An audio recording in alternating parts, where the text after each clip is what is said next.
among the British public which justifies inaction in various ways. I mean, obviously there are various interpretations of why it's okay to do nothing. One being, well, Assad is at least better than jihadis, which is the kind of hard-nosed sort of realist view, which I suspect actually even the US and many friends of Syria actually espouse, even though they don't say so. Secondly, there is the sort of, if you like, the kind of humanitarian but non-political position, peace position, which is, sure, they're all as bad as each other, sure, all we want is peace. And sorry, I'm saying it in an Irish accent, because it's the sort of thing that we used to say up in Northern Ireland as well. It's like, sure, all we want is peace, and let's not give anybody any assistance whatsoever. Which, of course, completely ignores the fact that the Assad regime is armed to their teeth and in an unlimited way by Russia and Iran. But the third position, which is actually, I think, quite a pernicious position, given the kind of world weariness and the sort of 10 years later after Iraq, sort of, oh God, wasn't that a horrible mistake, feeling that is general, and understandably general among the British public, is that so-called anti-imperialist view. Oh well, Assad is on the right side, so, you know, we'll let him away with it. And they sort of imagine, I'm talking of course of Stop the War Coalition and its allies. They are a small group, largely, but they do actually manage to kind of chime in to some extent with that kind of war-weary, oh my God, you know, we better not interfere, really, sort of feeling. And therefore, we feel that they are actually having quite a pernicious influence on, you know, a sense that there is some political movement or there is some solidarity that is possible. So we were formed, the Syria Solidarity Movement, in order to counter that. I'll just give you one example of the sort of thing that you're up against. In Brighton, this weekend, on Saturday, there is going to be a meeting, a debate on the Great Arms Debate, co-organised by the Green Party, which I'd say is of the kind of nice liberal, oh well, both sides are as bad as each other, but you know, we want peace kind of variety, with the Stop the War Coalition, jointly organised by them. And it's really about disarmament, which is fair enough. But obviously the issue of Syria and arms is an absolutely crucial and burning one, and probably the most startling illustration of how, you know, the issue needs to be addressed in the most urgent way. Well, there was a speaker called, invited, what's his name? Dr. Idris Ahmad, who's not Syrian, and who has very good anti-war credentials. He's written books called The Neon Con Project and, you know, Attacking Bush and all that. And he was invited to debate with Stop the War Coalition. And his invitation was cancelled this week because Stop the War Coalition refused to have him on the same platform. Now that is, so it is not just, if you like, the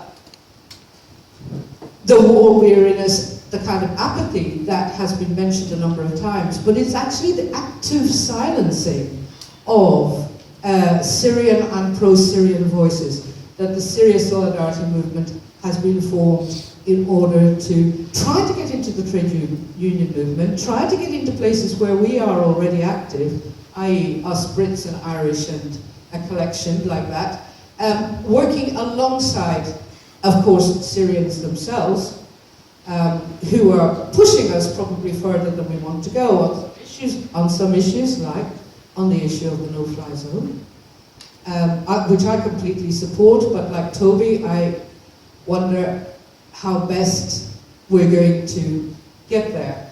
However, we are quite happy to have and are actively organising a number of conferences and discussions about these difficult questions, like how really to move forward, where is the help going to come from, how is this horrible stalemate going to be broken? But meanwhile, we're also organising, we promised ourselves we would organise at least one activity a month.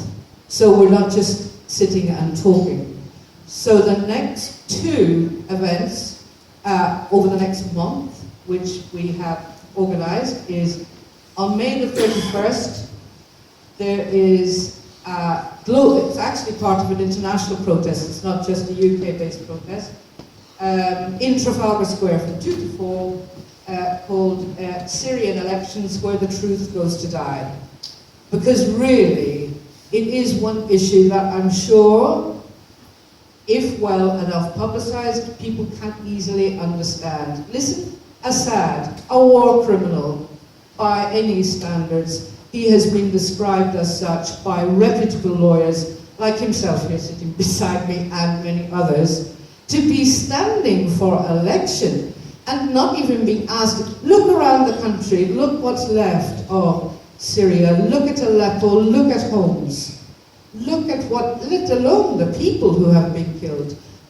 And he is actually going to stand for election and not be asked by his own community, because they won't be able to vote anyway, because anybody outside the area, the government areas aren't going to be able to vote, and neither are the millions of refugees. Not only by his own national community, he's not going to be asked any questions, but neither is he going to be asked questions by the international community. So what we're saying is, in a number of cities around the world, Saturday the 31st, 2 to 4, be there or be square in Trafalgar Square. And then we're going to march down to Downing Street, and we're going to sort of try to tell Cameron, insofar as it's listening, listen, can you make absolutely sure to do your bit to insist that these elections are completely illegitimate?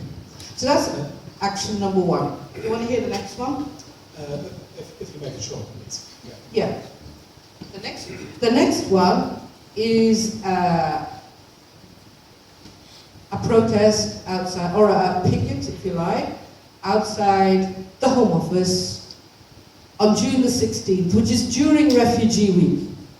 So, just as in the first action I've described, we try to unite with other people around the world who are organising protests, in the second event, on June the 16th, we are trying to ally with various other pro-refugee groups, such as the No Borders Campaign, the Refugee Council, Amnesty International, and others.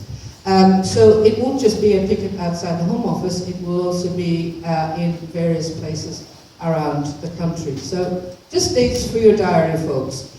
But the reason why, the kind of a title, if you like, of that is Refugees Are Welcome, Syrian Refugees Are Welcome Here, which embraces a lot of different issues, like, 1, for God's sake, offer a few more than the pathetic 300 or so from the UN resettlement program.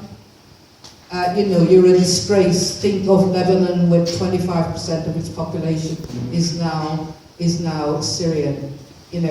Britain is a disgrace in the small number of refugees it's taking in. However, equally important is make other routes other than UN resettlement or drowning in boats in the Mediterranean, make other routes, legal routes, easier, i.e. grant visas.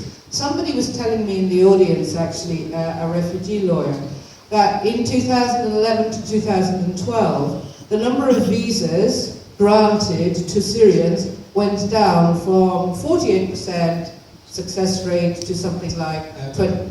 Clara, I'm sorry to interrupt you, but Mr. Cadman needs to go. But he would like to say a few words before he leaves, and special thanks to Mr. Tommy Cadman, who